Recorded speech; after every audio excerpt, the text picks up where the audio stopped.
አድማጭ ተመልካቾቻችን እንደምን ቆያችሁ? እንደተለመደው ዩናይትዳዊ በሆኑ መረጃዎች ተመልሰናል። ለሚቀጥሉት ጥቂት ደቂቃዎች አብራችሁን ከቆያችሁ ስለ ማንቸስተር አዲስ የወጡ መረጃዎችን የምናጋራችሁ ይሆናል። እስከ ቪዲዮው ፍጻሜ አብራችሁን ቆዩ። ቪዲዮውን ከመጀመራችሁ በፊት ግን ለዚህ ዩቲዩብ ቻናል አዲስ ከሆናችሁ ይህ የማንቸስተር ዩናይትድ ኢትዮጵያ ዩቲዩብ ቻናል ሲሆን በዚህ ዩቲዩብ ቻናል ስለ ማንቸስተር ዩናይትድ ወቅታዊና አዳዲስ መረጃዎችን ስለምናጋራ ከመረጃዎቹ ትካፈሉ ዘንድ ሰብስክራይብ በማድረግ ቤተሰብ እንድትሆኑ በአክብሮት እንጋብዛለን። ከዛ በተጨማሪም ይህንን ቪዲዮ ላይክ በማድረግ ተደራሽነታችንን እንድታሰፉልን እየጠየቅን ዛሬ ወዳዘጋጀንላችሁ አዳዲስ ዩናይትዳዊ መረጃዎች እንለፍ። ክርስቲያን ኤሪክሰን በክረምቱ ማንቸስተር ዩናይትድን ሲለቅ ወደ ቀድሞ ክለቡ ሊመለስ ይችላል ተባለ። የ33 ዓመቱ ኤሪክሰን የማንቸስተር ዩናይትድ ቆይታውን ሊያጠናቅቅ መቃረቡ ይታወቃል። አማካኙ በ2022 በነፃ ወኪል ነበር ወደ ማንቸስተር ዩናይትድ የመጣው። ኤሪክሰን ባለፉት ሁለት የውድድር ዘመናት በከፍተኛ ሁኔታ አቋሙ እየወረደ መጥቷል። የዴንማርካዊ ኮንትራት ክረምት ላይ ይጠናቀቃል። በመሆኑም ኤሪክሰን አዲስ ክለብ ለማግኘት ነፃ ወኪል ይሆናል። እናም ወደ ቀድሞ ክለቡ አያክስ መመለስን ሊያጤን ይችላል እየተባለ ይገኛል።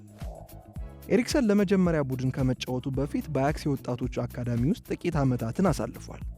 አማካኙ በቶትንሃም እያለ በፕሪሚየር ሊጉ የታወቀ ሲሆን ወደ ቶትንሃምም እንዲሄድ ያደረገው በአምስተርዳም ያሳየው ጥሩ አቋም ነበር። ከኢንተር ሚላን፣ ብሬንትፎርድ እና ከማንቸስተር ዩናይትድ ጋር ካደረገው ቆይታ በኋላ ተጫዋቹ ወደ አያክስ የመመለስ ፍላጎት እንዳለው አረጋግጧል። የአያክስ ዳይሬክተር ማርጂን ቢውከር ከኤስፒኤን ጋር ባደረገው ቆይታ ሲናገር ኤሪክሰን ከዚህ ቀደም ድንቅ ብቃታቸውን ካሳዩ ተጫዋቾች አንዱ ነው። ሌሎች የቀድሞ የአያክስ ኮከቦች ተመልሰው ተጫውተዋል። ከእነርሱም ውስጥ ዴይሊ ብሊንድ እና ዱሳን ታዲች የሚጠቀሱ ሲሆን አሁን ላይ ኤሪክሰን ሌላኛው እንዲመለስ የምንፈልገው ተጫዋች ነው ብሏል። በሲዝኑ መጨረሻ ላይ ከማንቸስተር በነፃ የሚለቀው ኤሪክሰን ብቻ አይደለም። ተከላካዮቹ ጆኒ ኢቫንስ እና ቪክተር ሊንድሎፍም እንዲሁ ኮንትራታቸው የሚያልቅ በመሆኑ በድጋሚ ኮንትራት ለመፈረም ጥያቄዎች ይደርሳቸዋል ተብሎ አይጠበቅም። በተጨማሪም ካዝሜሮ ለሶስተኛ ተከታታይ የዝውውር መስኮት የሚወጣበትን መንገድ ይፈልጋሉ ተብሏል። በውሰት የወጡት ሶስቱ ተጫዋቾች አንቶኒ፣ ጄደን ሳንቾ እና ማርከስ ራሽፎርድም ሁሉም በቋሚ ዝውውር መልቀቅ ይችላሉ። ሌላው ራስመስ ሆይሉንድ ከመልቀቅ ጋር በእጅጉ የተያያዘ ሲሆን በተጨማሪም እንደ ማሌሺያ፣ ማጉዌር፣ ጋርናቾ እና ሜኑ ያሉ ተጫዋቾችም የመቆየታቸው ነገር አጠራጣሪ ነው ተብሏል። ዴቪድ ኦርንስታይን ማንቸስተር ዩናይትዶች የፕሪሚየር ሊጉ ኮከብ ተጫዋች ላይ ፍላጎት እንዳላቸው አረጋግጧል። ዴቪድ ኦርንስታይን ማንቸስተር ዩናይትድ ከኢፕስዊች ታውን አጥቂ ሊያም ዴላፕ ጋር ያለው ግንኙነት እውነት እንደሆነ አረጋግጧል። የ2 ዓመቱ ተጫዋች በዚህ የውድድር ዘመን በፕሪሚየር ሊጉ ድንቅ ብቃት ማሳየት የቻለ ሲሆን በ28 የሊግ ጨዋታዎች 10 ግቦችን ማስቆጠር ችሏል። ስለ ዴላፕ ወደፊት ዕጣ ፈንታ ብዙ መላምቶች መሰማት ከጀመሩ ሰነባብተዋል። የእንግሊዝ ከ21 ዓመት በታች ቡድን ተጫዋቹ በከፍተኛ ደረጃ ለመጫወት ዝግጁ ነው። ኢፕስዊች ታውን ከፕሪሚየር ሊጉ መውረዱ ከሞላ ጎደል የተረጋገጠ በመሆኑ በዚህ ክረምት ለዴላፕ ዝውውር ብዙ ክለቦች መንቀሳቀሳቸው እርግጥ ነው። ከዚህ ቀደም ዴላፕ ከማንቸስተር ዩናይትድ እና ቸልሲ ጋር መያያዙን በዴይሊ ሜል ዘገባ አይተናል። አሁን ላይ ደግሞ ዴቪድ ኦርንስታይን አዲስ መረጃን አጋርቶናል። ኦርንስታይን በዛ አትሌቲክስ ጥያቄና መልስ ክፍለ ጊዜው ላይ ሲናገር ማንቸስተር ዩናይትድ እና ቸልሲዎች የዴላፕ ፈላጊዎች እንደሆኑ፣ ነገር ግን ፍላጎቶች ወደ ንግግር እንዳልሄዱ አረጋግጧል። ኦርንስታይን ስለ ዴላፕ ወደፊት ዕጣ ፈንታ ሲጠየቅ ምንም ተጨባጭ ነገር የለም፣ ምክንያቱም ገና ብዙ የሚወሰኑ ነገሮች አሉ። ለምሳሌ እንደ ቸልሲና ማንቸስተር ዩናይትድ ያሉ ፈላጊዎች አሉ። ነገር ግን በሚቀጥለው የውድድር ዘመን በአውሮፓ እግር ኳስ ይጫወታሉ የሚለው ትልቅ ጥያቄ ነው። ኢፕስዊች ታውን በሊጉ ቢቆይ እንኳን የተጫዋቹ ቆይታ አጠራጣሪ ነው። ተጫዋቹን ለማግኘት የአውሮፓ ውድድር ላይ መኖር ወሳኝ ነው። ይሁን እንጂ ዴላፕ ይህንን የዩናይትድ ቡድንን የሚያጠናክር ጥሩ ችሎታ ያለው ይመስላል ሲል ተናግሯል። ሩበን አሞሪም በዚህ የውድድር ዘመን መጨረሻ ላይ ራስመስ ሆይሉንድን ለመልቀቅ በዝግጅት ላይ ነው። ማርከስ ራሽፎርድም እንዲሁ በጥር ወር ለአስቶን ቪላ በውሰት ከተሰጠ በኋላ ወደ ኦልድ ትራፎርድ የሚመለስ አይመስልም። ይህ ማለት ታዲያ ዴላፕ እንዲመጣና ለዩናይትድ ቁልፍ ሚና እንዲኖረው እንዲሁም በሚቀጥለው የውድድር ዘመን ተጨማሪ ጎሎች እንዲሰጣቸው ለማድረግ ይችላሉ ተብሏል። የ26 ዓመቱ አጥቂ ማንቸስተር ዩናይትድን መቀላቀል አይፈልግም ተባለ። ማንቸስተር ዩናይትዶች የስፖርቲንግ ሊዝበኑን አጥቂ ቪክተር ጊዮከረሽን ለማስፈረም ትልቅ ችግር ገጥሟቸዋል። ሩበን አሞሪም ዩናይትድን ከተቀላቀለ በኋላ የስዊድኑን ኢንተርናሽናል ለማስፈረም በተደጋጋሚ ከተጫዋቹ ጋር ስማቸው ተያይዟል። ጊዮከረሽ ባሳየው አስደናቂ የጎል ማስቆጠር ሪከርድ አንዳንድ የዓለም ታላላቅ ክለቦችን ቀልብ በመሳብ በአሁኑ ጊዜ በገበያው ውስጥ ካሉት ውድ ንብረቶች አንዱ መሆን ችሏል። ዩናይትዶች አጥቂ መስመራቸውን በሚቀጥለው የውድድር ዘመን እንዲመራላቸው በመፈለግ ጊዮከረሽን ከሚፈልጉት ተጫዋች አንዱ ማድረጋቸው ይታወቃል። ሆኖም አጥቂው ዋንጫ የሚያነሳበትን ክለብ መቀላቀል ይፈልጋል። ይህ ደግሞ ወደ ማንቸስተር ዩናይትድ እንዳይሄድ ሊያደርገው ይችላል።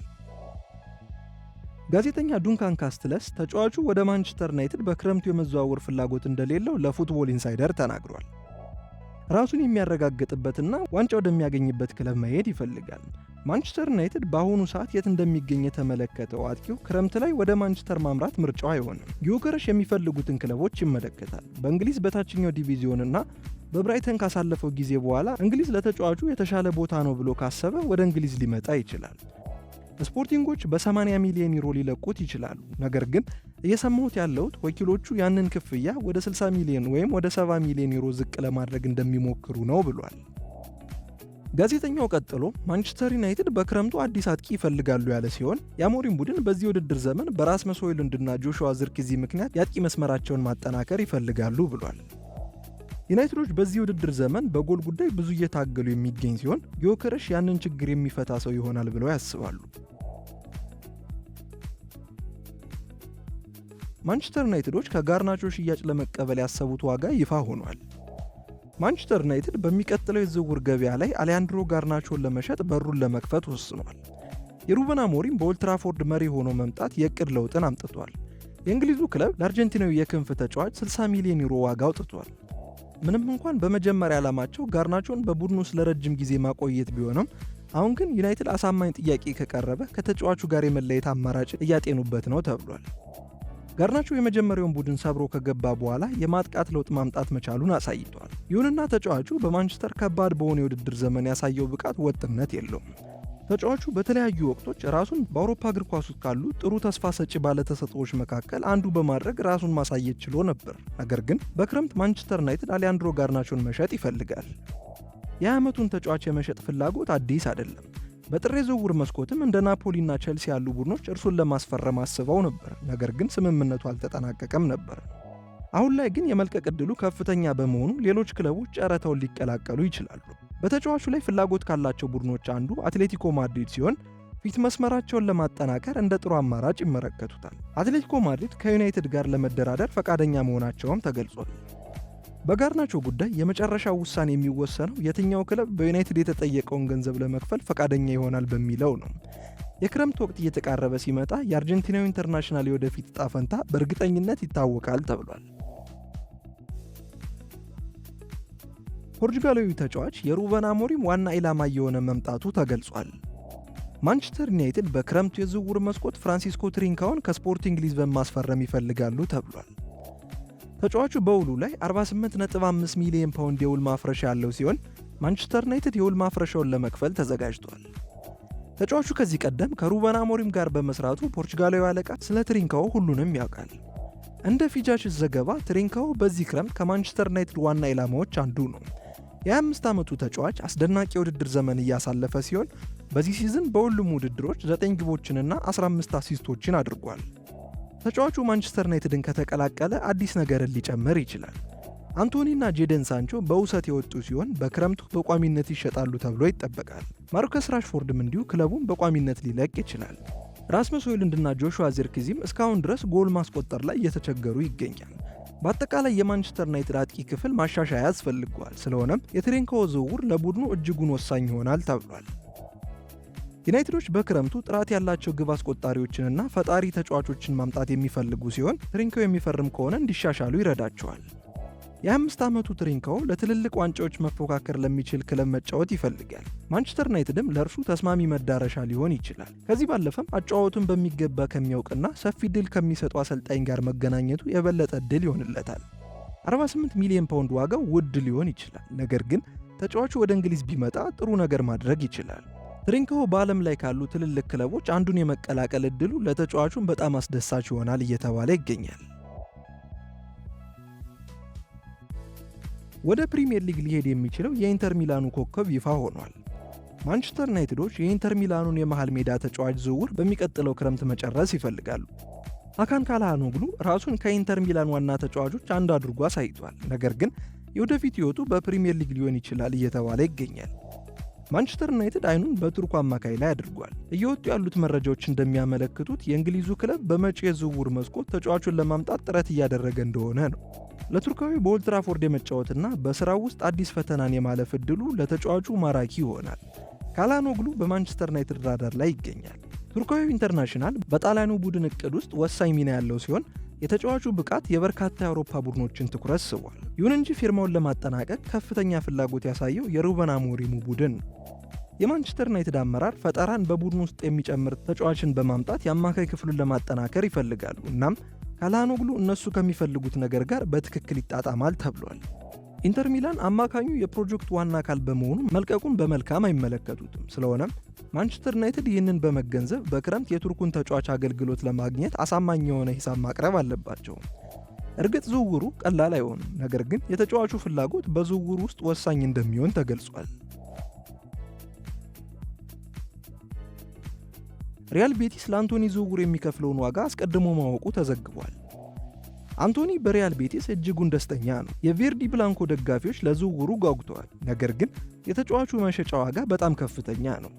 ሪያል ቤቲሶች በአንቶኒ የውሰት ዝውውር እጅጉን ተደስተዋል። ከማንቸስተር ዩናይትድ በውሰት ስፔን የደረሰው ብራዚላዊ የክንፍ ተጫዋች በቤኒቶ ቪላማሪን የነበረውን ጥሩ አቋም ወደ ነበረበት መመለስ ችሏል። ይህም በኦልድ ትራፎርድ ባሳለፈው ጊዜ እንዲቆጭ አድርጎታል።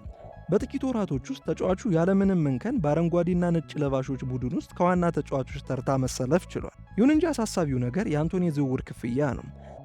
አንቶኒ ራሱ በበርካታ ቃለ መጠይቆች ላይ በከተማውና ከክለቡ ጋር ያለው መቀራረብ በጣም ጥሩ እንደነበር አምኗል። በእንግሊዝ ካሳለፈው አስቸጋሪ ጊዜ በኋላ ብራዚላዊ በሴቪያ ከተማ ውስጥ ራሱን ለማሳየት የሚያስችለውን እድል አግኝተዋል። አንቶኒ እስካሁን 4 ጎሎችን ያስቆጠረ ሲሆን 4 ለጎል የሚሆኑ ኳሶችን አመቻችቶ አቀብሏል። ይህም አቅሙ እንዳለውና በስፔን ነገሮች እንደተመቻቹለት ያሳያል። አሁን ላይ ታዲያ በስፔኑ ቡድን ውስጥ አንድ ትልቅ ጥያቄ እየተነሳ ይገኛል። ይህም አንቶኒ ከውሰት ቆይታው በኋላ ከቡድኑ ጋር የመቆየት እድሉ ምን ያህል ነው የሚለው ሲሆን መልሱም ቀላል አልሆነም። ማንቸስተር ዩናይትዶች ተጫዋቹን በ2022 ሲያስፈርሙት 95 ሚሊዮን ዩሮ ኢንቨስት አድርገዋል። ምንም እንኳን በፕሪሚየር ሊግ ያሳለፈው ጊዜው እንደተጠበቀው ባይሆንም የእንግሊዙ ክለብ ሲሸጠው ከፍተኛ ኪሳራን መቀበሉ የግድ ነው።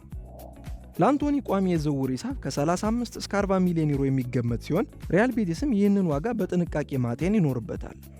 የክንፍ አጥቂው የወደፊት ዕጣ ፈንታ በሁለቱም አካላት መካከል በሚደረገው ድርድርና በተጫዋቹ ፍላጎት ይወሰናል።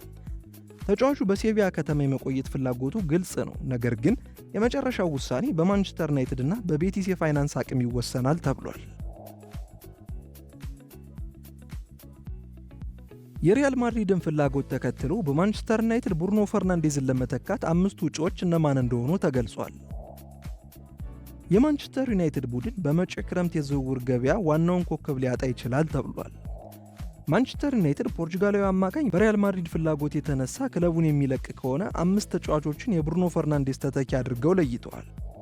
የእጩዎቹ ዝርዝር ላይ ካሉት ተጫዋቾች መካከል ሚኬል ዳምስጋርድ፣ ኤቨሬቺ ኤዜ፣ ሞርጋን ጊብስ ዋይት፣ ኦስካር ግሉኮ እና ዣቪ ሲሞንስ ይገኙበታል።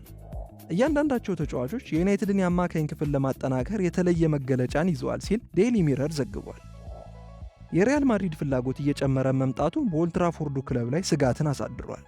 የቅርብ ምንጮች እንዳረጋገጡት የነጩ ቡድን የፖርቹጋላዊን ዝውውር በቁም ነገር እየተመለከተ ሲሆን ይህም በሚቀጥለው የዝውውር መስኮት መደበኛ ጥያቄን ሊያስከትል ይችላል። የቡድኑ ከፍተኛ የሽያጭ ዋጋ በተለይ በዩናይትድ የፋይናንሻል ትግል ውስጥ ጠቃሚ ሊሆን ይችላል። ስለሆነም ማንቸስተር ዩናይትድ ቡድኑን ለመተካት አማራጮችን ይፈልጋል ተብሏል። ፈርናንዴዝ ሊለቅ እንደሚችል መገመቱ የዩናይትድ ኃላፊዎች ቀጣይ እቅድ አውጥተው እንዲሰሩ ያደርጋቸዋል። ምንም እንኳን የፈርናንዴዝ ቀጣይነት ጥርጣሬ ቢፈጥርም ዩናይትዶች ሪያል ማድሪዶች በተጫዋቹ ጉዳይ የሚያደርጉትን ማንኛውንም እንቅስቃሴ በንቃት ይከታተላሉ ተብሏል። የቡድኑ እጅጉን መፈለግ የእንግሊዙ ክለብ ለአማካኝ ክፍላቸው አዲስ ተጫዋች ለመፈለግ ያስገድዳቸዋል። ይሁን እንጂ አሁንም በማንቸስተር ኃላፊዎች አንድ እምነት አለ፣ እርሱም ካፒቴናችን ጥሎን አይሄድም የሚል ነው። ነገር ግን የማድሪድ አጓጊ ጥያቄ ቡድኑን ከእንግሊዝ ሊያስወጣው ይችላል እየተባለ ይገኛል። አድማጭ ተመልካቾቻችን ለዛሬ ያዘጋጀንላችሁ ዩናይትዳዊ መረጃዎች እንግዲህ ይመስሉ ነበር። በቀጣይ የመረጃ ጊዜዎቻችን እስክንገናኝ ድረስ ለዚህ ዩቲዩብ ቻናል አዲስ ከሆናችሁ ሰብስክራይብ በማድረግ ቤተሰብ እንድትሆኑ በአክብሮት እንጋብዛለን። ከዛ በተጨማሪም ይህንን ቪዲዮ እስከዚህ ድረስ የተመለከታችሁ ላይክ በማድረግ ተደራሽነታችንን እንድታሰፉልን ከወዲሁ የጠየቅን። በቀጣይ ቪዲዮ እስከምንገናኝ ድረስ መልካም ጊዜ፣ መልካም ቆይታ።